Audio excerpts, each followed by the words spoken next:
Welcome to the Break the Stigma podcast, where each episode we focus on raising awareness and debunking the negative stigma behind mental health. Hi guys, I'm Angel. I'm Kiana. And this is the Break the Stigma podcast. So today we are doing an episode on sexual assault awareness. April is Sexual Assault Awareness Month, for those of you that don't know. So we decided to bring on some special guests to share their story, as well as break some stigmas surrounding sexual assault and the misconceptions that come with it. So do you guys want to introduce yourselves? Stephanie, you can introduce yourself first. Hi, my name is Stephanie. I don't really know what you want to know. Sorry. I have personal experience, and also I've studied both law and psychology in college. And I work in the legal field right now, where I am kind of also exposed to how suspects and victims are like interrogated and the kind of things that lawyers ask victims that are ridiculous. Yeah. Nice. Antoinette? Hi, my name is Antoinette, and I'm here to share my experience and my story as being a sexual assault survivor. Yes. And Thank you guys. we want to reiterate that we are so proud of you guys for coming on and wanting to share your story with not only us, but our audience. It is a really important topic to debunk the stigma behind, so we're really glad that you guys are able to come on and help us do that. Right. So we're going to start by asking some questions. So first, posing this question to Stephanie, would you like to share your story with us, starting with like who specifically sexually assaulted you, when was it, where were you, what you were wearing, etc.? Sure. It started when I was about 10. It was a family member. It was a step cousin who has done it. I don't know how many times it happened. I don't remember. I'm gonna try to block it out, but it was multiple times over a couple of years. As far as dress, that was pretty much just in kids' clothes. Yeah. Pajamas, jeans, t-shirts. It was the 90s, so we dressed like 90s kids. Yeah. And yeah. Okay, I'm not actually sure when the first assault began. What I do recall is when everything basically kind of hit the fan. And it was a family member, an older cousin, who was sexually assaulting myself and a younger cousin of mine. Her and I are a year apart, and at the time of the assault, he was 21. I was 9. My younger cousin, she was 8. I recall my younger cousin spending the weekend at my house, and my older cousin, the one who did it, he was our caretaker basically while my mother went to work or whatever the case may be. I just know he was there. I remember receiving a phone call from her mother, and her mother yelling on the phone, "Antoinette, why does my baby have blood in her panties?" And I'm like, huh? She says it again, "Antoinette, why does my baby have blood in her panties?" Antoinette, stop effing around. And I'm like, well, I'm a witty kid at that time. I'm like, well, we were riding bikes. Maybe she hit her cooter on the bike, and maybe that's why she's bleeding. My aunt's like, no, Antoinette, stop. Tell me what happened. I didn't talk to you guys about somebody touching on you. Antoinette, tell me the truth, what happened. I went into complete shock and just hung up the phone on her. She continued to call, and I remember unplugging X amount of the house phone, but I forgot to unplug the cord in my grandma's room. So when my aunt continued to call, my grandma eventually picked up the phone, and my younger cousin had admitted to her mother that my older cousin was assaulting her and I. I really don't remember much of the contact. What I do remember is being in the bed at night, one night, and someone covering my eyes. As that person is covering their eyes, he's also spreading open my legs with one of his hands. In his hand, I could feel the tissue or the toilet paper. shortly after that, I began to feel his penis rubbing up against my clitoris and the opening. And after that, I honestly blacked out. I'm not sure what transpired after that.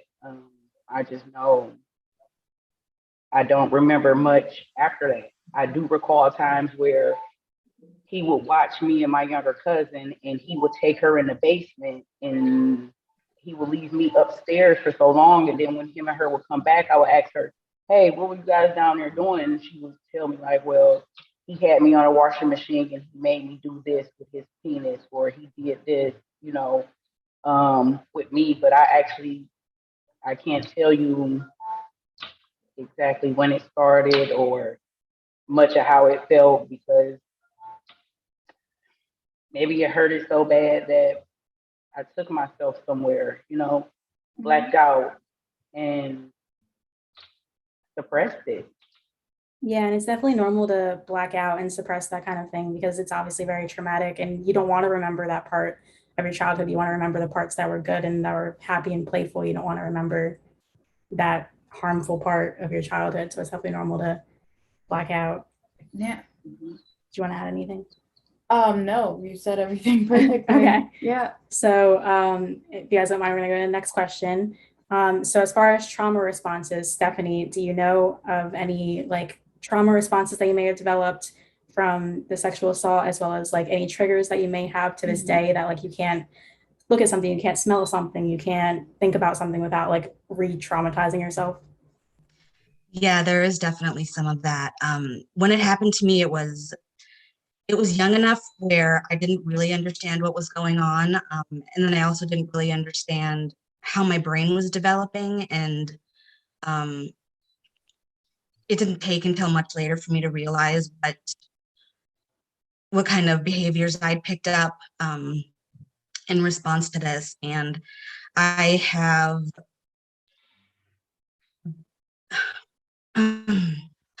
I've been self-harming for a long time. I've also responded with eating disorders, severe depression. I have major depressive disorder, PTSD, general anxiety disorder.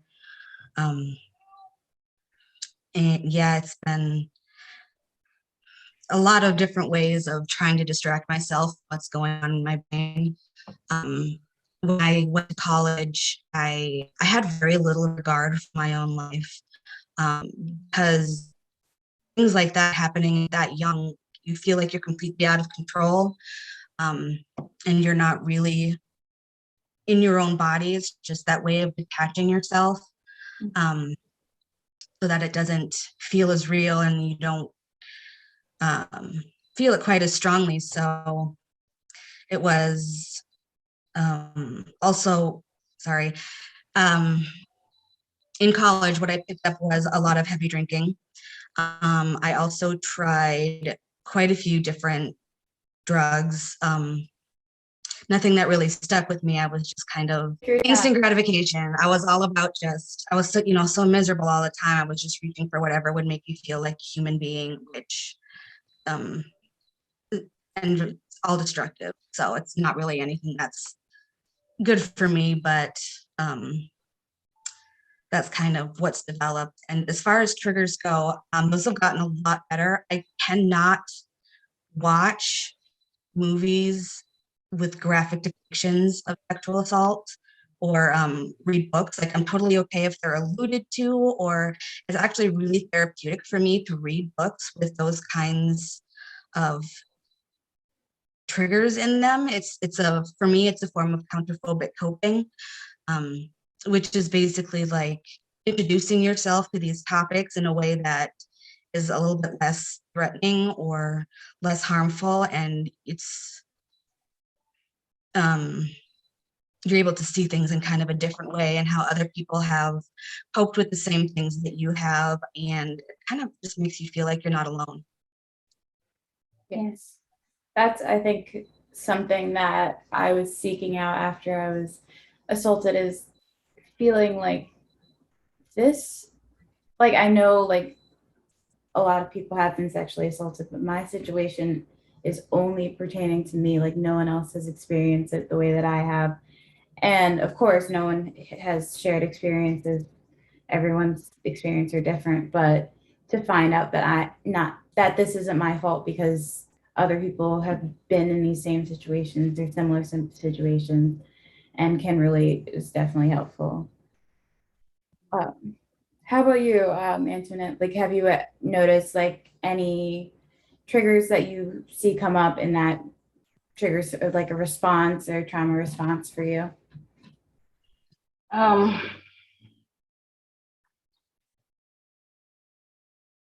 Honestly, at a young age, because of what happened and how the adults reacted, it wasn't explained what was going on. It was just, okay, this is the report. The police picked him up that Sunday. I have an adult coming home later on that night saying, Antoinette, we're going to take you to the hospital. Me being picked up from school and going straight to the emergency room so they can perform the rape kit. And I shut down. I quit talking for some time. And I noticed that I do that as an adult very often when I feel like I'm not being heard.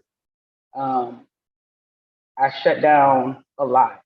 I went through a phase where I did cut myself, went through a phase where I had suicidal thoughts. I went through a phase where I think a lot of people don't talk about when it relates to sexual assault is where I didn't see myself as being pretty. So therefore, didn't want to comb my hair. I didn't take care of my hygiene. Certain things like that. I was okay with just laying in the bed and not cleaning up or not even moving for that matter. How I dealt with it as I became older, I became an excessive drinker. I would drink to the point where I would black out. So I didn't feel certain things. I was also kind of promiscuous, but how I explained it to a friend is I just wanted to feel that thrill again of maybe just coming, not the penetration. So I would get to the point where I would date a dude and it was like, no, I don't want to have sex. I just want you to rub on me and I just want to rub on your pants just so I could get that feeling that I felt when it first happened. Because again, a lot of those things, it wasn't explained to me. That basically, Antoinette, this is not your fault. And my family also wanted to sweep it under the rug, which was also hurtful. How I'm dealing with it now, I'm in therapy twice a week, and we're talking more in depth about the sexual assault because it's hurtful. My family shunned myself and my younger cousin, but they still deal with him. And it was like, hey, she was 8, I was 9, he was 21. He was an adult. So I'm dealing with not being angry with those family members who choose not to hold him accountable. Yeah. So I do have PTSD, bipolar, anxiety, depression. I was doing good up until 4.5 years ago because I had it, I suppressed it. So I experienced another trauma, and where I was scared to sleep in the dark as a child, I became scared to sleep in the dark again when I experienced a different trauma 4 years ago. So now I'm heavy in therapy, going twice a week, and I quit drinking because I want to understand more. Why am I this way? You know what I mean? When it comes to certain things. I'm also glad that you brought up the promiscuity part of it because a lot of people don't talk about that. I think it's because like after being sexually assaulted, you want to gain that control back again. So you being like promiscuous, you're able to control that. You're able to take control back and be the one to approach the guy, be the one to seduce the guy, be the one to perform the actions on the guy. Whereas like when you were younger, it was being forced upon you and you didn't understand it. So I think it's really important that you brought that up, because that's something that a lot of people that go through sexual trauma experience and that aren't comfortable talking about because they feel guilty about it. Yeah. So I'm glad that you brought that up. And especially like it can be invalidated of like, okay, this happened to you, so now you just think sex is just whatever, like not a big deal, you know? But that's not, those two things, they're two different things. Sexual assault and just sex, two different things. Yeah. After assault too, it feels like your body isn't really your own, or something's been taken from you. So there's that feeling of mourning or loss, and then it's just like, well, this isn't mine anymore, so I'll just do whatever I want with it. Yeah, Exactly. Right. It doesn't matter. Right, exactly. Because it's like a few years ago, it was like, I was just having sex to be having sex. Did I even like this sex? Yeah. Yeah. I'm glad you said that.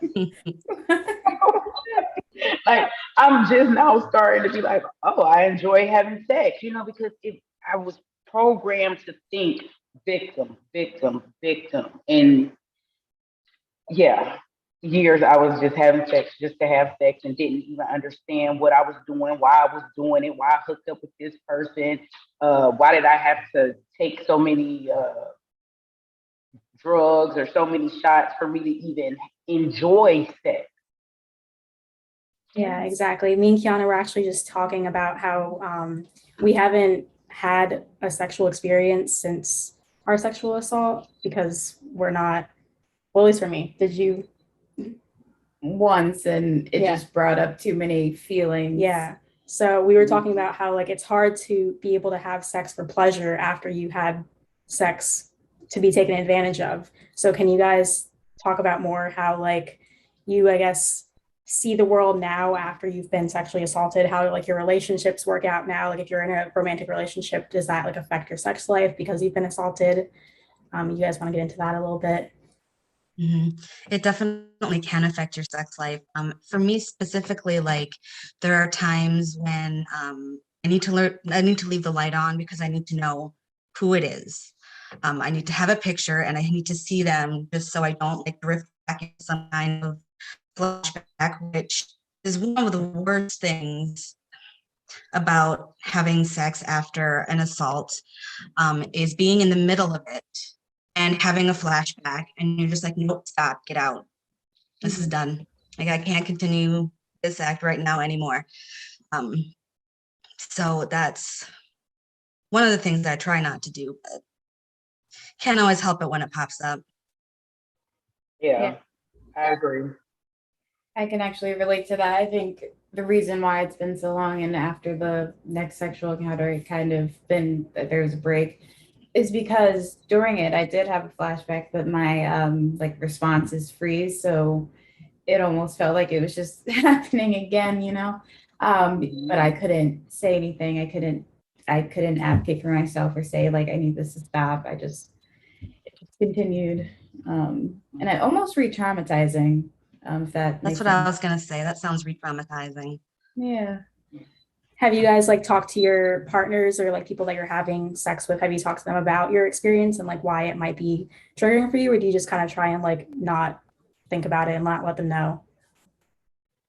I tell boyfriends or like significant others what's going on, but if I know it's just going to be a quick thing, then I don't, because it's not a consistent enough problem where it's going to come up, unless it's somebody that I'm seeing seriously. Yeah. Right. What about you, Antoinette? It depends.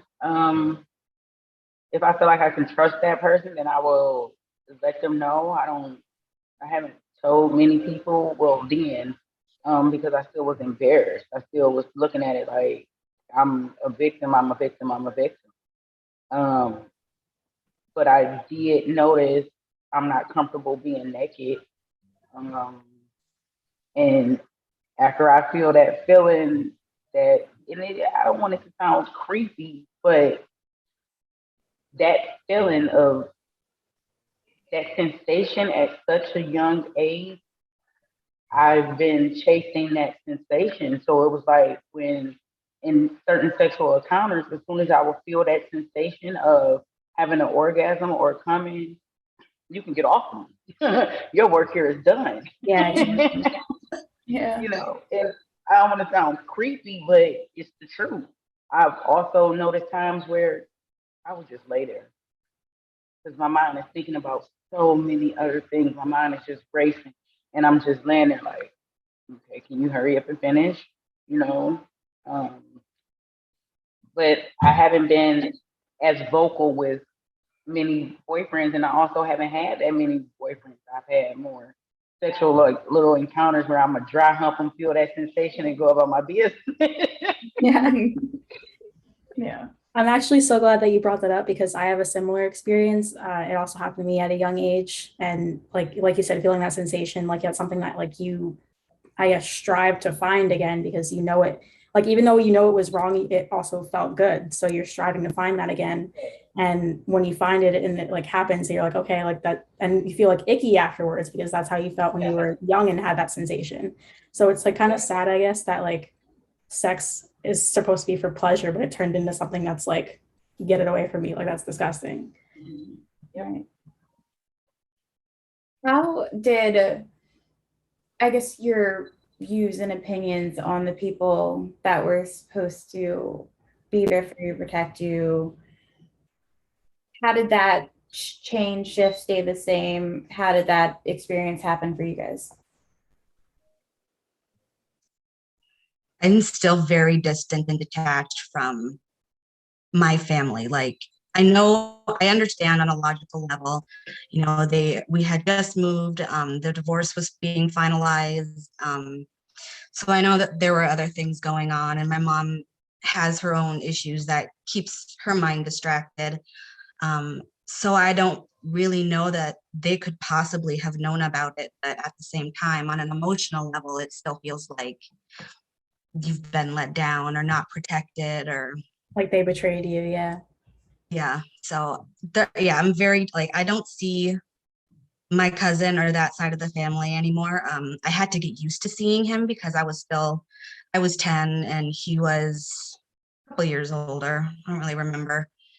So I hadn't told anybody at this point. So I had to be around him at family gatherings until I think I finally told people when I was 18 or 19. And of course they felt appalled because who wouldn't? But yeah, there's still a detachment there.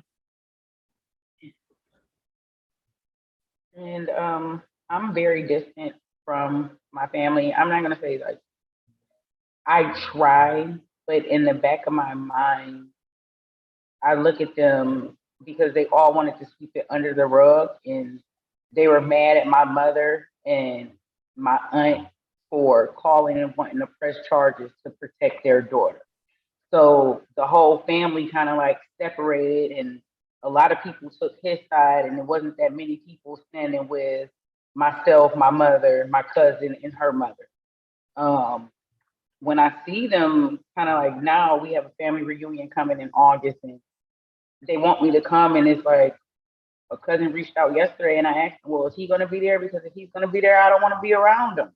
You know what I mean? And I feel like I have an auntie. I feel like you're a pedophile protector. That's how I feel about them. You're a pedophile protector. All of you guys feel so mad at me and my cousin making statements. Well, what were they doing? You know, they were walking around and they were fast and they were this and they were that and they were sitting on his lap, but he was 21 at the time. You get what I'm saying? So I look at my family members with disgust, some of them. And I feel like you guys don't respect how I feel about it because, first and foremost, you never even asked.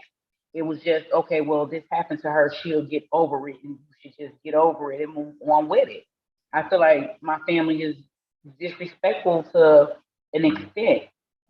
2 years ago, my dad and my son were going to a basketball game with one of my cousins, and this is his brother. I okayed for him to go to the basketball game with my stepdad, you know, with my dad and his brother. But then I get a phone call a couple hours later from my mother saying that, hey, the molester is going to be there too. Now my son is around this man. You get what I'm saying? And it was like Oh, the brother thinks that's okay. How is that okay? That really hurt my feelings. And to know that even my brothers still interact with him, it hurts. But what I explained to my therapist yesterday, my goal, even with doing this, is to release some of the anger that I have towards him to where I can also release the anger that I have towards my family members as well. Because I do have some anger towards them. You guys didn't protect me. And when he was caught, 2 police officers beat him up. You know what I mean? You guys didn't do anything on top of him getting out of jail early. And it was just like, okay, y'all know I'm at the family function. I see him, and then when I shut down, everybody is like looking at me like, oh, she's being weird. No, I'm not being weird. I'm uncomfortable. There's an elephant in the room that we never addressed as a family. Mhm. You guys might feel a way about it, a certain way about it, where I feel a certain way about it. You guys don't have flashbacks about it. I have had flashbacks about it. I was promiscuous. I was a mischievous teenager, rebellious, so don't tell me what I should get over. You can't tell a person how they should feel about something, and that's how I feel about my family. So I'm very distant with them to an extent, and my son is as well, because I want to protect my child by all means, and I know that you guys are pedophile protectors. Exactly. Yeah. And Antoinette, you mentioned that you have a son. I wanted to ask, how old is he, first of all? He's 15. How are you raising him to like know about like consent and like to be a gentleman and to obviously not like break the generational curses, I guess? Oh, we've had that conversation numerous times, especially when things have appeared in the news. We talk about that. So I say, well, you're not supposed to. And he said, yeah, mom. And he was like, well, even if your friends is pressuring the girl, you talk your friends out of it, but you get away from. We don't do that. I started talking to him at a very, very early age because he went to a Catholic school as well. I let him know, don't let anybody touch you here. If you let somebody touch you, if somebody touches you there, you get me on the phone and I'm gonna do it, and I'm gonna wait till the police come. You get me? I hate to say it like that, but I'm gonna protect my son by all means. That's why I felt so disrespected when that particular family member took it upon himself to have my son around an individual that took my pureness, that took my innocence from me. yeah. So I Thank choose, you. and I just for my mental health, and so that I don't snap or cuss everybody out or just have a moment. I stay away. It's best that I just stay away, especially when I'm healing and in therapy. I stay away. Oh yeah, you're doing what's right for you right now.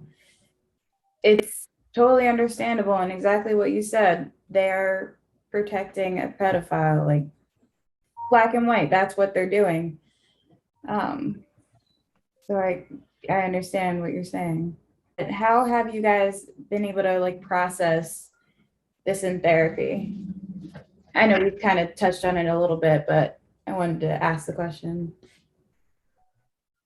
I don't think I've ever actually talked to a therapist about it, which is weird because I've been in therapy since I was 8 or 9, just because my parents divorced and it was ugly, and yeah, it was really ugly and disturbing. So I saw a therapist about that, and then I didn't really, because like I said, I didn't really understand at that age that what was going on was wrong. I didn't know any better. So I didn't learn about, sexual assault or anything like that until I was older. And then by that time, it's just like, well, shouldn't I be over it by now? But, that's not how it works. So somehow, I don't know if it's like, if I'm like unconsciously trying to not talk about it, or if it's just never come up. But for some reason, I have never discussed it with a therapist, which I did not consciously realize until you guys asked me that question. But that may be something I need to put on my list. Is it because like you're like afraid to bring it up, or like do you think like you don't have like that rapport with your therapist yet, or like? My therapist is pretty cool. We've only had a few sessions, but he's one of the ones that you can actually connect with. And it's hard to find a therapist that actually connects with you and you feel like someone you have a rapport with. But I think it's just more like I've had a lot of therapists that aren't very good at what they do, and I don't have a lot of faith in therapists, which is not a reflection on therapy in general, but it's just my personal experience that the ones that I've been to have generally been less helpful than more helpful. So I think I just didn't think they'd be able to help. Yeah, I can definitely relate to having therapists that were not more detrimental than helpful. Definitely delays progress. Yeah, me too. It like almost made me not want to talk about my traumas at all because they were just so unaware. And so I had a therapist that like literally would gaslight me and it was like horrible. So I just therapy and like trauma, I've come a long way of like talking about my trauma in therapy, but I definitely understand how it can be like hella scary and how you can like lose trust in therapists because of that. So yeah. Mhm. What about you, Antoinette? Well, after the assault happened, my mother did put me in therapy. But what I recall from therapy then is when the therapist did want to talk about certain things, again, me shutting down. I don't want to talk about it. Let's play Pretty Pretty Princess and Chutes and Ladders and stuff like that. I've honestly been in therapy on and off since the assault. So I'm going to say maybe like 20 plus years. I've been in therapy on and off. I've also had my experience where I ran into therapists that made the experience horrible. However, I didn't give up in my search of finding the right therapist for me. The therapist I have now, I love her. And we talk about it often. We talked about it yesterday, and it involved a lot of tears. It involves me being completely transparent and vulnerable, which I hated those two words, transparent and vulnerable. Yeah. But I'm able to put my guard down and be open about it. I honestly feel like I need her to help me heal to an extent.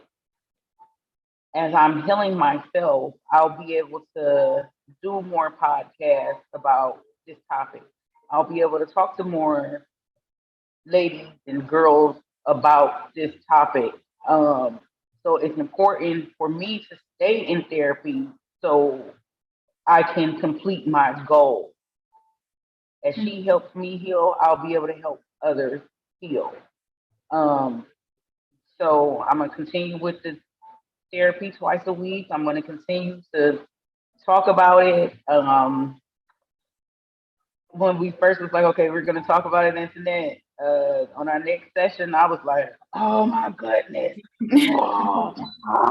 And then it was like an hour before, it's like, oh, I'm having anxiety. I don't think I might want to go. I don't even want to click on it. Yeah. I feel that completely. Oh yeah. Yeah. But I'm honestly happy that I continue to show up because I'm not just showing up for myself, I'm showing up for other females as well. So I'm here. I cry every Monday and Thursday. Those are my therapy days. I cry every Monday and Thursday. Good for you, though. You're doing the work, Thank and that's you. amazing. I know, like you're literally making me smile over here, like. And I started like laughing a little bit when you said vulnerable and I think transparent. Those two words you did not like. Yes, you just spoke my language right now. Like yes. Nailed it. I'm also in therapy twice a week. I don't know what I would do without my therapist right now. I love her. Shout out Danielle if you're watching this. She watches the podcast. She's watching this. She's watching this. But I don't know what I would do without her, honestly. We've also been talking about my trauma a lot lately. We've been doing like sand tray, which is when you like depict your trauma in like a sandbox type thing with like figurines, and it's really therapeutic, especially to heal like your inner child. So with that being said, I wanted to ask you guys, what does the healing process look like for you, and like where do you think you are in your healing journey? I guess healing for me would look like a loaded question because so much has happened. Like I had compounded traumatic events like all at one general time in my life. So it's hard to tell what's attributed to what, but I really want to dig in deep and find all of the the neural pathways basically that I have to change in order to change my thinking and my thought processes.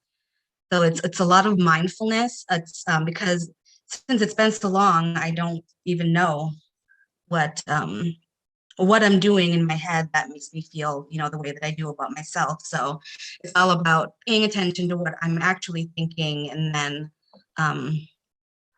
trying to change that. And I kind of envision that as like making a new pathway in a forest, and you have to walk, like you might take the same trail every day, but now you have to stop and kind of tread through another area and make it so that that's where you naturally go instead of the other path that was originally there. That's really powerful. I like that. Yes. Yeah. What about you, Antoinette? Where are you in your healing process, and how are you working with it? Where am I at in my healing process?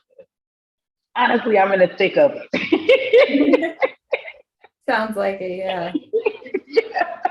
Yeah, with the therapy, I'm in the thick of it. What does it look like? It's different every day. It's different. It's like a roller coaster. It goes up, some downs, some twists, some turns. It's bumpy. It's bumpy. It's challenging because it's reliving those moments, being honest with yourself, being gentle with yourself as well, taking the blame away from you and putting it on the correct party is very important in the healing process because it's not our fault, and accepting that lesson is not our fault. We have to, it's not our fault. It happened for a reason, and that's where I'm at right now. I'm in the thick of accepting. I'm in the thick of helping others and accomplishing my goal. It's challenging though. It is challenging, but I wouldn't not do it. I know healing as it relates to sexual assault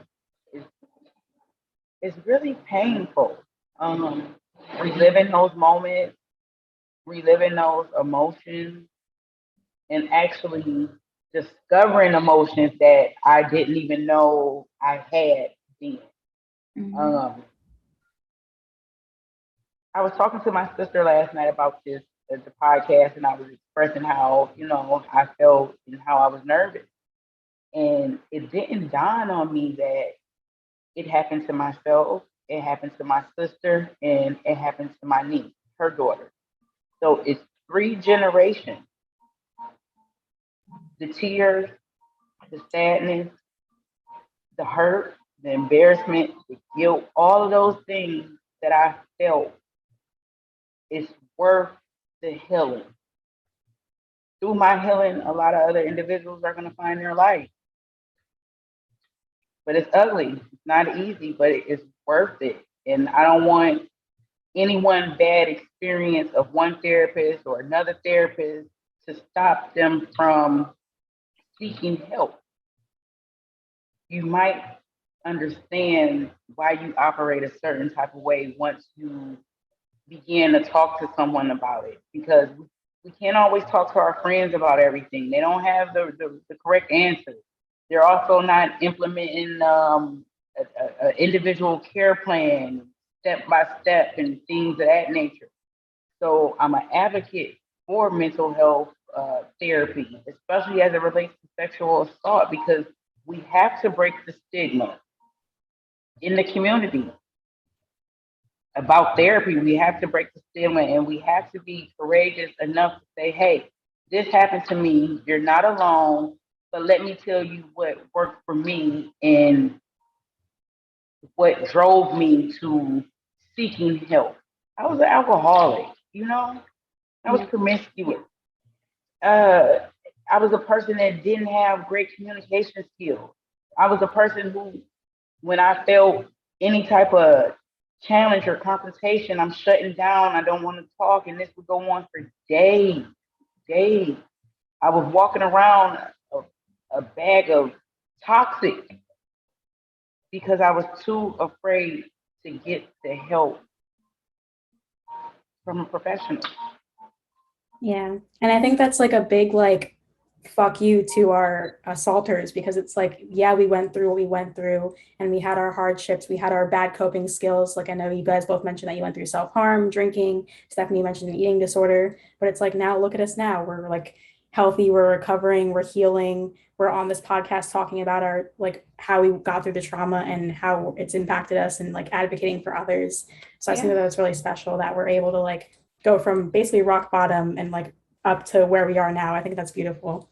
Yeah, we are truly survivors and we are powerful. And I just am so glad that we were able to have you guys on to talk to us about your experiences. Very moving. And during our technical issues, I was telling Angel, like, oh my God, I had to blink away tears. Like, you guys are so inspiring. I'm so happy you guys came on. Yes, thank you guys so much. We really, really appreciate, especially for you guys to be courageous enough to talk about your stories. We know it's not an easy thing.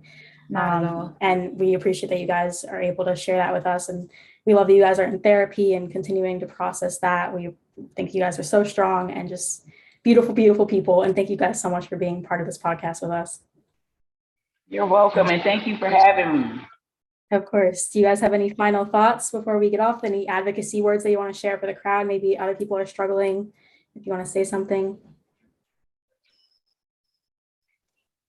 Several things, but I'm trying to narrow it down. I feel that. I mean, there's always obviously, the stuff that you tell everyone, because I try to talk about these things in my personal life as often as I can, especially with people that I know who have been through something similar. Like, I probably know more women who have been through something like this than women that haven't. It's unfortunate, but it's way too common in our society that this is happened. And I've known way too many people, which one of the reasons why I didn't tell anybody was because I was afraid of not being believed, being rejected, which we, discussed earlier.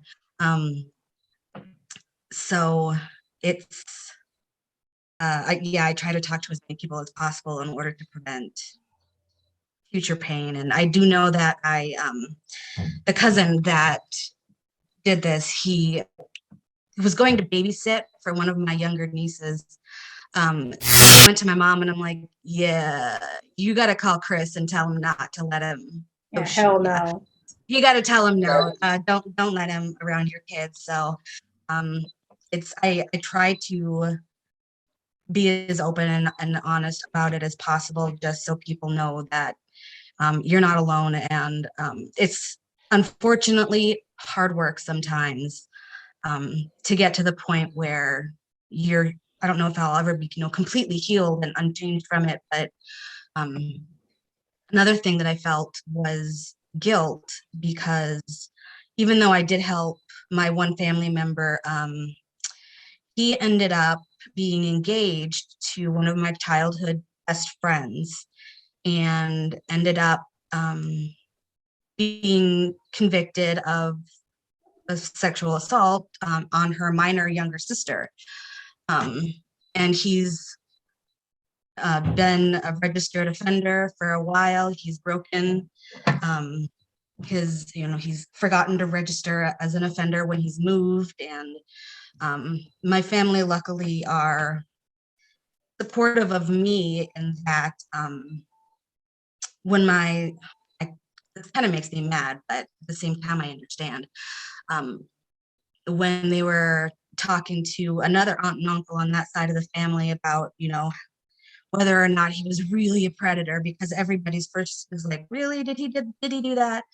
And so they were honest with those two members of my family that, yeah, he is. So, and I feel guilty that I didn't say more earlier to possibly prevent what happened to the other girl. But at the same time, I have to tell myself that I can't save everybody. And even if I had said something, it's very likely that the person who ended up being on the other side of it would have had no idea either way.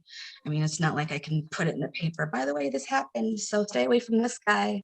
Yeah. So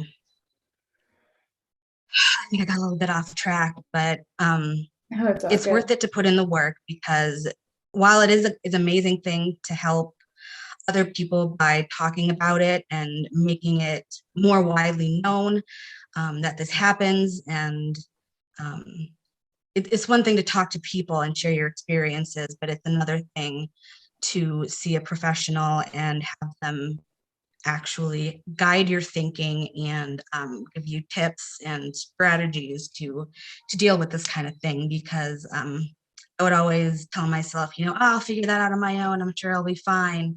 Because I think it's a way of invalidating my own pain, so I wouldn't have to deal with it. Yeah, I think that's important too, that like what you said about trying to you feel guilty about not saying something sooner so that you could save other girls from going through it. I think it's important to tell yourself that you can't, like you said, you can't save everyone. I think as survivors, we have this mindset that we have to advocate for everyone, and we have to be that, I guess, I always call myself the mentally unstable therapist friend, because I'm mentally unstable, but I'm a therapist friend to all of my friends. And I feel like that's a trait that many people that have experienced assault experience, because they just feel the need to advocate for others so that they don't go through the same trauma that we went through. But knowing that it's not your fault, that you can't save everyone, that you can't prevent this kind of thing, unfortunately, is really important. Mm-hmm. Yeah. What about you, Antoinette? Any last words or final words of wisdom for the crowd? I just wanted to let people know you're not alone in this. Don't feel like it's your fault. Take away the guilt away from yourself. You didn't provoke the action. That creepy person that did it did. We don't know what's wrong with them. You know what I mean? There are going to be moments where you're going to feel guilt and you're going to feel shame. When you are feeling those things, feel them, but don't let those particular negative emotions consume you. You have to talk to somebody about it. Get a journal, write about it. Look to a therapist for help. I'm always going to advocate therapist. If you're not feeling that therapist, then find another therapist. But you're not alone in it. Don't bottle it all in and allow you to become a bitter person because of it, because a lot of women do that, once they've experienced being sexually assaulted. They don't want to go outside. They become so depressed to where they have given that abuser the power of them now. I want to encourage everyone to take back your power from that abuser. You did nothing wrong. Take your power back. Talk about it. The more we talk about it, the more awareness that we'll bring to this topic. Yeah, that's really important. Yeah, definitely don't stop talking about it. Bring the awareness to it. Anyone that has been abused, please speak up if you feel comfortable, just because if you speak up, then you could potentially save another person from going through what you did. I guess my final question to you guys, since I met you both in a therapy memes group on Facebook, do both of you want to be therapists? And I guess is the reason you want to be a therapist to help others that went through similar traumas that you did, or what's the reasoning behind you wanting to be a therapist, I guess? I originally went to school for forensic psychology, so I wanted to be a criminal therapist. But I will say that both the abuse, and my brother is autistic, so I've always been really curious about psychology and mental illness, and I knew that people who offend are also obviously mentally ill, especially when it's kids. So I wanted to, I guess, get to the mind behind people who do that and see what I can do to help fix it. How was that? Just curious, trying to delve or dive deep into that, because I can imagine like your experience and this research, I guess, could be hard to put together. It was hard, and a lot of it was very painful. It's easier when I'm learning about, criminals who didn't have that kind of offense, but I also took a lot of classes. I actually took a class about self-harm, and what the profile of the typical person who engages in self-harm. So that kind of thing I'm very interested in. I am not currently a licensed therapist. I only have a bachelor's degree, and I have so much debt that I haven't been able to go to any licensing or anything like that. So it's still a possibility. Yeah, definitely. Is that something that you want to do, that you want to get your license and be a therapist, or are you just like happy with where you are right now in your career? I think it might actually be something I want to do, because I think helping people is so important. How are you, Antoinette? I just want to keep on advocating for people. Yeah, I do want to go back to school to finish my degree in psychology. With life and things in life, I didn't finish school, but I do want to get back to pursuing my degree in psychology. I want to help people. I love helping people. Maybe that is why I want to be a psychologist. I never really thought about it. I just always wanted to help people. I always just had a passion to help. Maybe because I felt so helpless as a kid. Yeah, that's what my That's the reason I want to. Mind blown.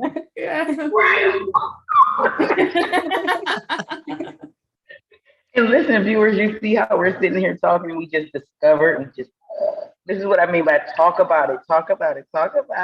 Then you'll understand things like, oh, that's why I like to help people, because I felt helpless as a child. Exactly. Yeah, that's why I brought it up too, because I know the reason that I want to help people is, like you said, because I felt so powerless and so helpless when I was younger, that I want to be able to help children specifically, like when it starts, so that they don't have to go through life with so much baggage to carry. So I want to help them when it first starts to heal from it, so that they don't have to go through what I went through. Mm-hmm. Yeah. You want to add anything? No. No. Well, I'll say this again. Thank you guys so much for coming on. Yes. I feel like we talked about a lot of stuff, so just make sure you take care of yourselves. Yes, definitely self-care after this. If you guys want to journal about it, if you guys want to stay on and talk to us, we're here. We don't have anything better to do. But yeah, definitely make sure to take care of yourself, and everyone watching, listening, take care of yourselves. Yeah. Reach out for help when you need it. And thank you guys for watching. Awesome.